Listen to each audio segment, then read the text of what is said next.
할렐루야. 3월 12일 화요일 새벽 기도를 시작하겠습니다. 사도신경으로 우리의 신앙을 고백합니다. 나는 전능하신 아버지 하나님 천지의 창조주를 믿습니다. 나는 그의 유일하신 아들 우리 주 예수 그리스도를 믿습니다. 그는 성령으로 잉태되어 동정녀 마리아에게서 나시고 본요 빌라도에게 고난을 받아 십자가에 못 박혀 죽으시고 장사된 지 사흘 만에 죽은 자 가운데서 다시 살아나셨으며 하늘에 오르시어 전능하신 아버지 하나님 우편에 앉아 계시다가 거기로부터 살아있는 자와 죽은 자를 심판하러 오십니다.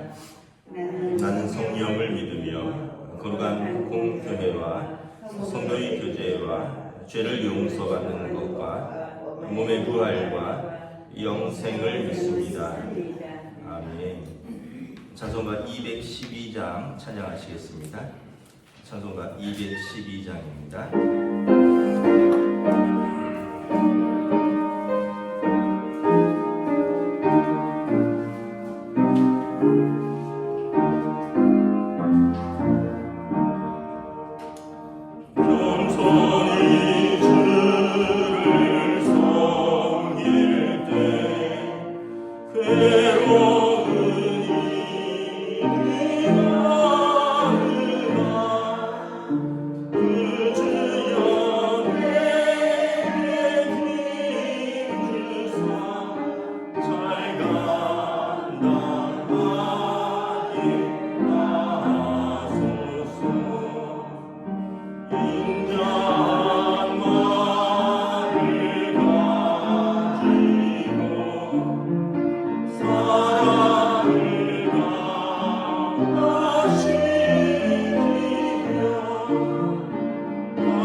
신약성경 시편 50편 16절에서 마지막 절까지 말씀입니다. 구약성경 시편 50편 16절에서 마지막 절까지 말씀입니다. 다 찾으신 줄 알고 저와 여러분들이 한 절씩 교도하도록 하겠습니다. 시편 50편 16절부터입니다. 악인에게는 하나님이 이르시되 내가 어찌하여 내 율례를 전하며 내 언약을 내 입에 두느냐. 내가 뒤통을 미워하고 내 말을 내 뒤로 던지며 도둑을 본즉 그와 연합하고 간음하는 자들과 동료가 되며 내 입을 악에게 내어주고 내 혀로 거짓을 꾸미며 앉아서 내 형제를 공박하며 내 어머니의 아들을 비방하는도다. 내가 이를 행하여도 내가 잠잠하였더니 내가 나를 너와 같은 일로 생각하였다. 그러나 내가 너를 책망하여 내 죄를 내 눈앞에 낱낱이 드러내게 하시는도다. 하나님을 잊어버린 너희여 이제 이를 생각하라. 그렇지 아니하면 내가 너희를 찢으리니 건질 자 없으리라. 감사로 제사를 드리는 자가 나를 영화롭게 하니 그의 행위를 옳게 하는 자에게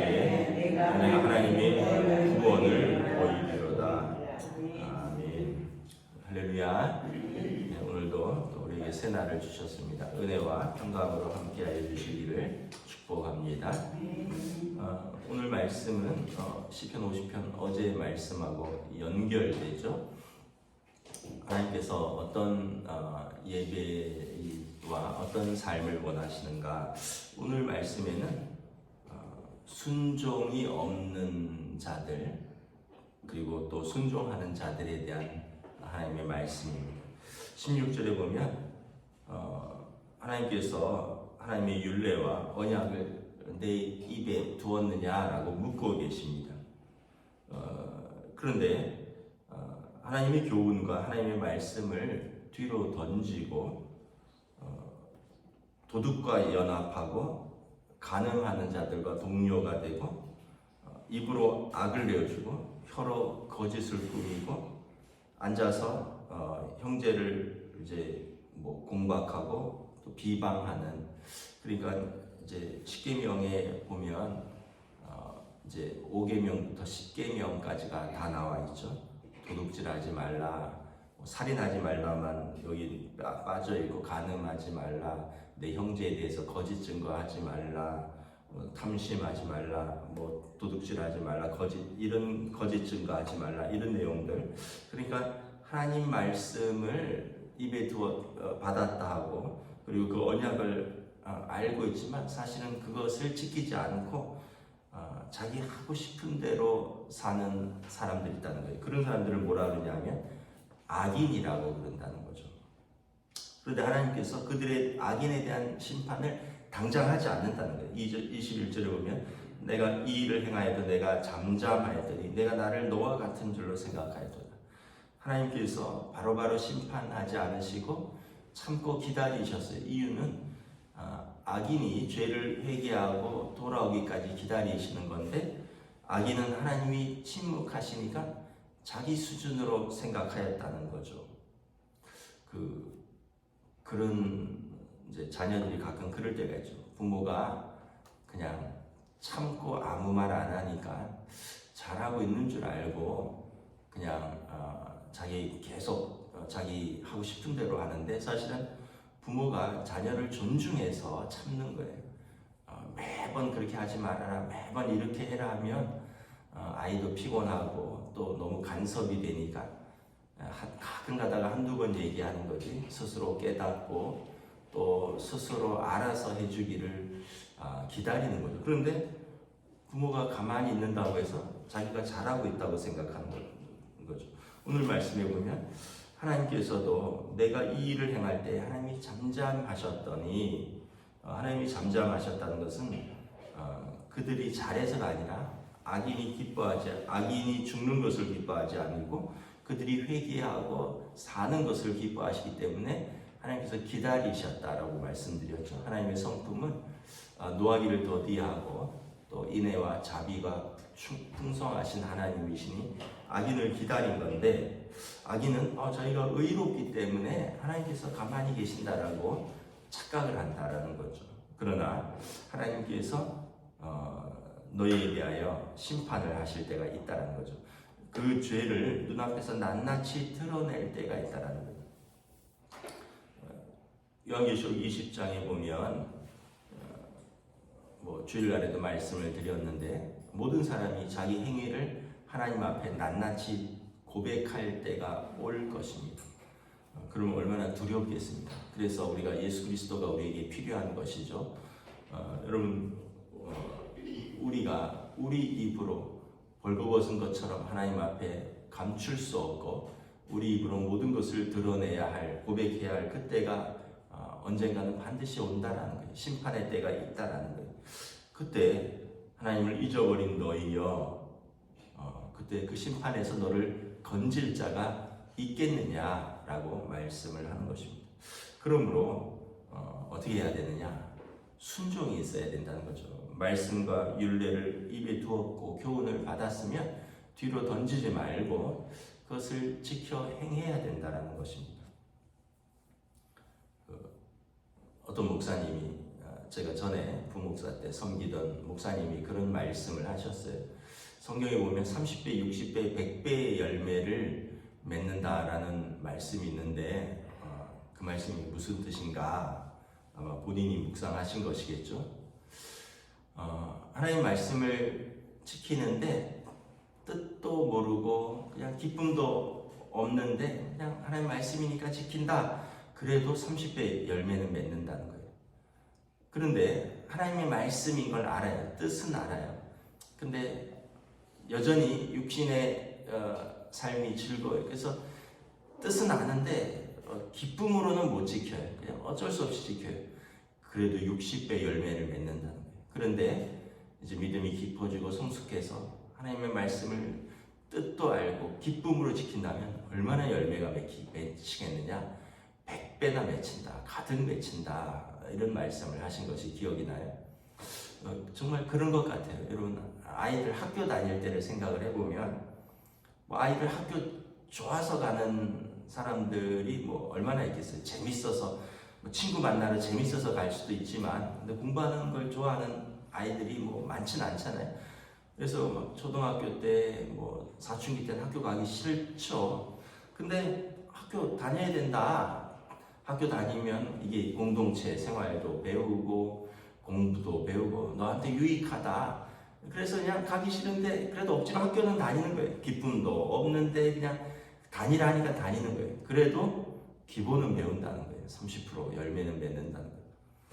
그런데 이제 좀 사춘기가 되면 가야 되는 건 알아요. 근데 공부는 하기 싫어요. 그런데 어떻게 하겠어요? 그냥 꾸역꾸역 억지로 하는 거예요. 그래도 학교에 왔으니 공부는 해야지. 억지로 하는데 이제는 가야 되고 해야 되는 것도 알아요. 그러면 이제 더 열매를 맺겠죠. 그러다 어느 순간에 이게 트이는 순간이 와요. 해야 되는 것도 알고 그 다음에 이걸 기쁨으로도 해야 되고 그러면 이제 확 열매가 맺히겠죠. 이제는 뭔가가 이제 자각 깨달음이 오는 거고 트이는 거죠. 회사도 마찬가지입니다. 그냥 먹고 일하는 것도 오늘도 그냥 먹고 살아야 되니까 어쩔 수 없이 내가 회사 간다. 어쩔 수 없이 출근한다. 이래도 기본은 하죠. 시간당 기본 10,000원은 벌겠죠. 예를 들어서. 그런데 또 일을 하면서 자기 자신을 발견하고 또 그런 어떤 것도 알지만 여전히 몸은 고되고 이래도 이제는 어쩔 수 없이 일하는 것보다 그냥 조금 낫겠죠. 그러다가 이제 일이 재미있고 즐겁고 자기가 하는 일이 재미있으면서 돈도 벌다. 그러면은 금상첨화죠. 세상에. 하나님 말씀 신앙생활도 그런 것 같아요. 신앙생활을 좀 성숙하지 못할 때는 하나님한테 혼날까봐 지옥 갈까봐 그러면서 그냥 꾸역꾸역 하는 거예요. 그래도 주일 돌아왔는데 신앙생활 해야지. 또 11조라도 조금이라도 해야 되지 않겠느냐 이런 마음. 이제 뜻도 모르고 어떤 면에서 보면 그냥 무서워서 하는 거예요. 그래도 기본 열매는 맺는다는 거죠. 왜냐하면 구원은 그에게 이미 이룬 거죠. 그런데 그러다가 이제는 힘은 들어요. 신앙생활하는 게 힘들어요. 그럼에도 불구하고 하나님 앞에서 해야 되는 것도 알고 봉사도 하고 또 그럼 점점 더 성숙해져 가죠. 나중에는 신앙생활이 기뻐요. 누가 뭐라 그러지 않아도 열심히 하고 기도하고 누가 뭐라 하지 않아도 봉사하는 자리에 있고 이제는 기쁨으로 헌금도 하고 이제 모든 것이 이제 옛날하고 달라요. 억지로 하는데 이제 옛날에는 그냥 직분이 내가 받았으니까 안 할 수도 없고 이게 뜻은 아는데 그냥 억지로 하는 거죠. 그런데 이제는 직분을 받아서가 아니라 주님을 사랑하고 주님의 몸된 교회를 사랑하고 내가 서 있어야 할 자리를 내가 아니까 그냥 하는 거예요. 그러면 이제 더 열매들이 맺히는 거죠. 이제 성령의 열매들이 맺히는 거죠. 이게 인생 사는 원리나 신앙생활 원리나 어떤 면에서 보면은 비슷한 부분이 있는 것 같아요. 하나님께서 말씀을 하십니다. 하나님의 율례를 언약을 내 입에 두었느냐, 내 교훈을 받았느냐. 그렇다면 이것을 뒤로 던지지 말고 악인과 연합하지 말고 그리고 하나님이 바로바로 징계하지 않는다고 침묵하신다고 너를 의롭다 여기지 말고 하나님의 심판의 날이 다가오기 전에 하나님의 말씀을 다시 생각하고 말씀을 기쁨으로 지키며 하나님을 기쁘시게 하는 삶으로 나아가는 거죠. 로마서에 보면 육신의 사람은 하나님을 기쁘시게 할 수 없다 했습니다. 하나님의 법에 순종할 수도 없다 그랬어요. 그런데 영의 사람은 이제 하나님의 법에 기쁨으로 순종을 합니다. 그러므로 말미암아 그 속에 그 자기 영과 더불어 그가 하나님의 자녀인 것을 성령께서 증거하신다라고 말씀을 했습니다. 그래서 우리가 우리 신앙생활이 어떤 신앙생활이 성숙한 신앙생활인가? 사회생활도 마찬가지고 자기 인생도 마찬가지고 어떤 사람이 성숙한 사람인가? 자원해서 기쁨으로 하고 뜻도 알고 또 어렵지만 그 자리를 성실함으로 충성스럽게. 여러분, 성실하다라는 말하고 충성스럽다는 말은 같은 표현입니다. 충성스럽다라는 표현과 믿음도 같은 말입니다. faith가 믿음인데 faithfulness, 성실하고 충성스러움이 가득 찬 상태가 믿음입니다. 그러니까 성실, 충성, 믿음은 어떻게 보면 이렇게 같이 연결돼야 되는 거예요. 늘 우리가 있어야 하는 자리에 있고, 늘 섬겨야 되는 자리에 섬기고, 늘 예배하는 자리에 있고. 여러분, 아버지는 늘 아버지의 자리에 있어야죠. 엄마는 늘 엄마의 자리에 있어야죠. 자녀는 늘 자녀의 자리에 있어야 되죠. 학생은 늘 학생의 자리에 있어야 되는 것입니다. 여러분, 성도는 늘 성도의 자리에 있어야 되는 거죠.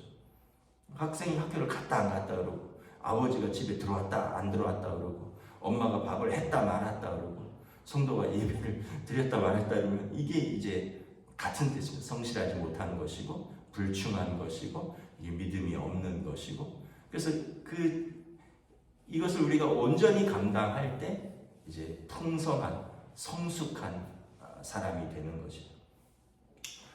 20절에 23절에 감사로 제사를 드리라. 예배를 기쁨과 감사로 드리라라는 거예요. 그런 자가 하나님을 영화롭게 한다. 그리고 그의 행위를 옳게 하는 자, 순종하는 자죠. 하나님의 말씀에 순종하는 자가 그의 행위가 옳은 자죠. 그런 자에게 하나님이 구원을 보이리라. 우리가 늘 가장 우리가 소망하는 것은 무엇이에요? 첫째는 구원이고 두 번째는 하나님을 기쁘시게 하는 삶, 하나님께 영광 돌리는 삶이잖아요. 그렇다면 우리가 하나님의 말씀을 지키고 하나님 앞에 기쁨과 감사로 예배드리는 삶이 된다는 것이죠. 그럴 때 여러분, 우리의 삶이 하나님께 영광 돌릴 뿐만 아니라 자신에게도 은혜가 가득 찬 삶이 되는 것입니다. 여러분, 감사가 왜 자주 말씀드리지만 감사가 믿음의 척도입니다. 감사가 성숙함의 척도입니다. 여러 가지 믿음의 지표들이 있지만 기도하는 것, 봉사하는 것 여러 가지가 있지만 저는 기본적으로 감사가 믿음의 척도라고 생각되는 것이 어떤 기도는 고난이 오면 안 하려 해도 안 할 수가 없어요. 또 어떤 봉사라는 것은 직분이 있으면 의무감이라도 하는 거죠. 근데 감사는 이건 마음에서 드러나는 거예요.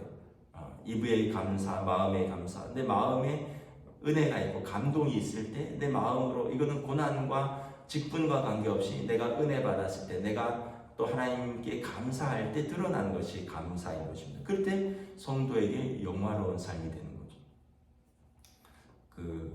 여러분, 집에 식구들을 생각을 해보세요. 어떤 사람이랑 사는 게 행복하고 어떤 사람이랑 사는 게 힘든가? 엄마가 계속 화를 내요.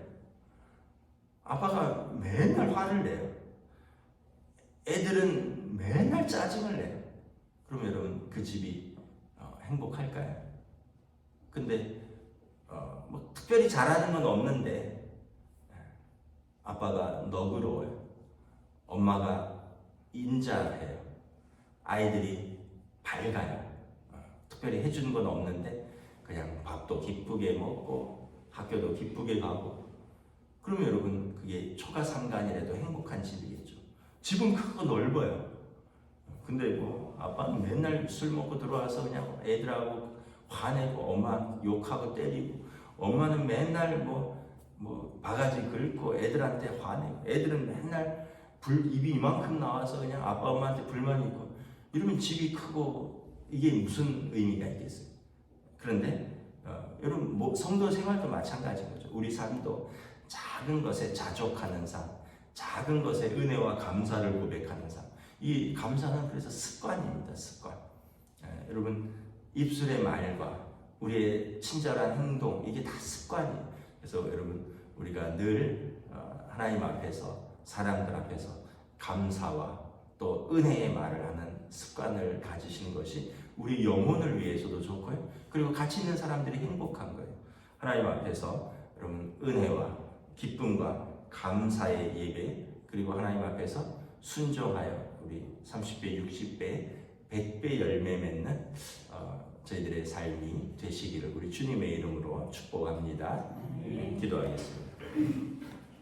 하나님 은혜를 감사합니다. 오늘 하나님께서 말씀하십니다.